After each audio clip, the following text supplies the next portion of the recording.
Welcome back sa panibagong video natin mga idol.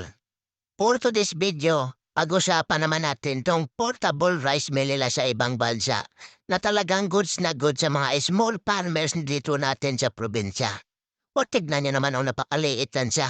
Kahit siguro magkasya pa yan sa loob ng kabinet mo. O, pero ang mailulod mo lang dito sa kanyang galingan, hindi siya mag-abot sa isang sakong bugas or palay.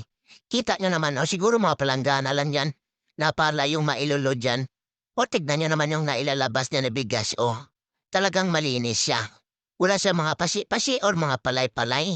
O tignan niyo naman kung paano siya pandarin mga idol, o. Tag-isang hila lang siya. Kamagong yung ginagamit nila.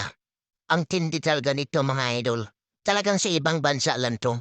Wala pa naman sa atin dito eh. Oh, wala pa man ako nabalitaan na mayroon ng ganito. Oh, ang tindi talaga nito. Ito talaga yung idea na talagang hindi mahirapan yung mga farmer sa kanila.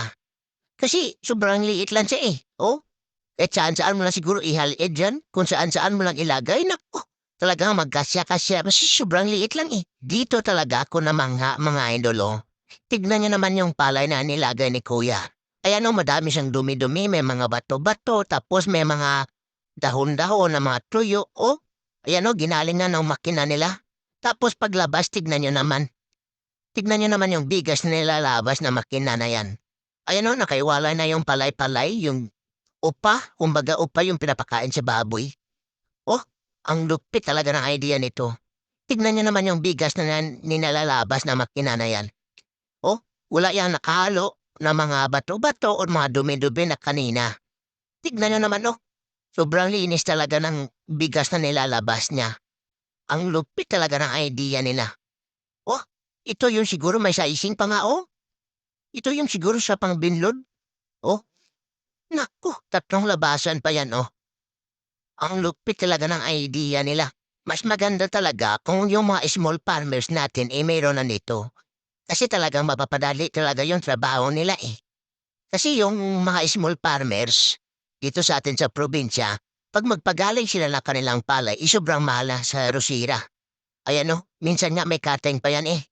Tignan nyo naman kung may ganito sila, naku, talagang walang daya-daya yan. Kasi sila na mismo magpagaling na kanilang palay eh. O, tignan nyo naman o, ang lupit talaga ng idea nila.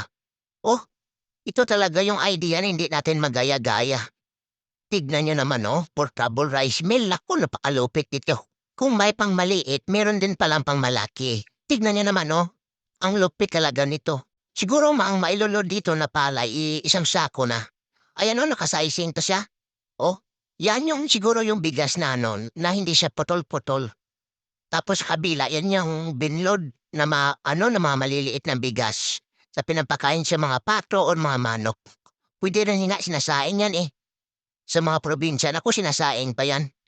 O tignan niyo naman yung nakaiwala pa yung mga dumi-dumi. O tignan niyo naman palay na nilagay nila, madumi yan. Tapos hindi siya naghalo sa mga bigas. Naku, ang lupit talaga ng idea nila. Talagang mamangha naman ako nito. O, tignan niyo naman Naku, sino kaya naging binto nito? Napakatalino talaga ng ibang bansa pagdating sa mga ganitong makina. Talagang yung mga farmers nila hindi na nahirapan sa mga ganitong idea.